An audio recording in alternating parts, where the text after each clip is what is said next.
دانتوں پر اگر پلاہٹ ہے تو شہد میں تھوڑا سا نمک ملا کر دانتوں پر لگائیں، دانت سفید ہو جائیں گے۔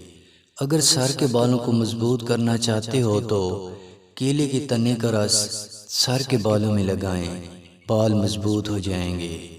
گائے کے دودھ میں تھوڑی سی گلیسرین مکس کر کے چہرے پر لگائیں، چہرے سے داغ دھبے اور جھریاں ختم ہو جائیں گی۔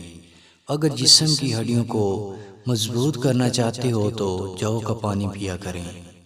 اگر سر میں درد ہے تو بادام کے چند دانوں کو شہد میں ڈبو کر کھا لیں، سر کا درد ختم ہو جائے گا۔ آنکھوں میں جلن ہو تو پپیتے کھایا کریں۔ اگر الٹیاں بہت زیادہ آ رہی ہوں تو بڑی الائچی کو چبا کر اوپر سے پانی پی لیں، الٹیاں رک جائیں گی۔ اگر جسم کمزور ہے تو رات کو سوتے وقت بادام اور خسخاس کو دودھ کے ساتھ کھا لیں، جسم کی کمزوری بالکل ختم ہو جائے گی۔